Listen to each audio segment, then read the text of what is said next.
रतलाम जिले के सैलाना से बीएपी यानी भारत आदिवासी पार्टी के विधायक कमलेश्वर डोडियार की जमानत याचिका, अग्रिम जमानत याचिका से जुड़ी एक बड़ी खबर है। आज 9 तारीख थी और आज उनके विधायक प्रतिनिधि दशरथ डिंडोर के अग्रिम जमानत के आवेदन पर सुनवाई हुई।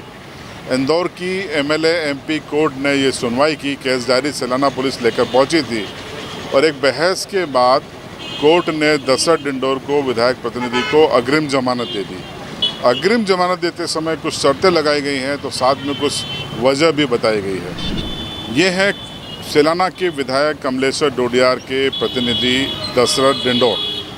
इनके साथ कमलेश्वर डोडियार को नामजद किया गया था तपन राय, जो कि एक मेडिकल संचालक बताए जा रहे हैं, उनकी ओर से की गई एफआईआर में। और इसके बाद लगातार कमलेश्वर डोडियार इलाके से भूमिगत बताए जा रहे थे, कहीं और गए हैं ऐसा बताया जा रहा था। लेकिन उनकी अग्रिम जमानत की सुनवाई बताया जाता है कि एमएलए एमपी कोर्ट में लगी थी।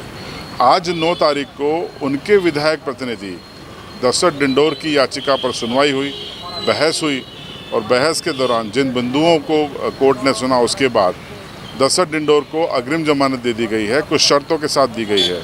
उनको पुलिस को सहयोग करना पड़ेगा, पुलिस थाने पर जाकर अपनी जमानत की डिटेल्स भरनी होगी और इस तरीके की शर्तें दी गई है। लेकिन जिसको आधार बनाया गया वो ये कहा गया है कि जो मूल आवेदन था तपन राय का, उसमें मारपीट और गाली गलौज की शिकायत नहीं थी, लेकिन एफआईआर में ये शिकायत पाई गई।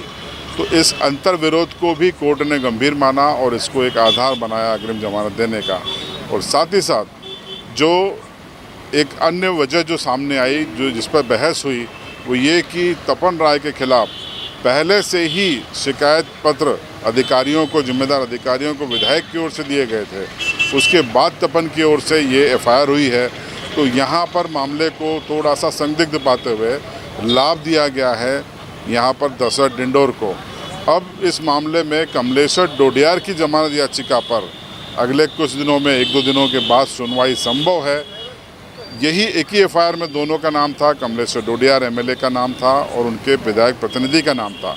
अब विधायक प्रतिनिधि को उसी एफआईआर पर अग्रिम जमानत मिल गई है।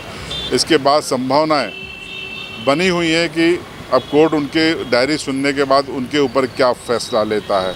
अब ये कोर्ट के जो तमाम डिस्कशंस होगा उसके ऊपर है। पुराना क्या रिकॉर्ड है, क्या अभियोजन पक्ष साबित करने की कोशिश करता है, तमाम चीज़ों पे बात होगी।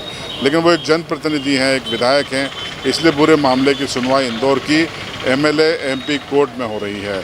अब जैसे ही उनका आवेदन लगेगा वैसे ही सैलाना पुलिस से डायरी तलब की जाएगी कोर्ट के द्वारा और फिर से एक बार बहस होगी और उस बहस के बाद निर्णय आएगा कि एमएलए कमलेश्वर डोडियार को अग्रिम जमानत दी जा सकेगी या नहीं। अब अगली हमारी खबर का आप इंतज़ार कीजिएगा कि कमलेश्वर डोडियार के मामले में क्या बहस होती है, क्या नतीजा आता है। जैसे ही कोर्ट में सुनवाई होगी, नतीजा आएगा, हम आपको तत्काल बताएंगे। जुड़े रहिएगा सीबी लाइव के साथ। चैनल पर आप नए हैं या पहली बार हैं तो चैनल को सब्सक्राइब जरूर कीजिएगा और बेल आइकन दबाइएगा।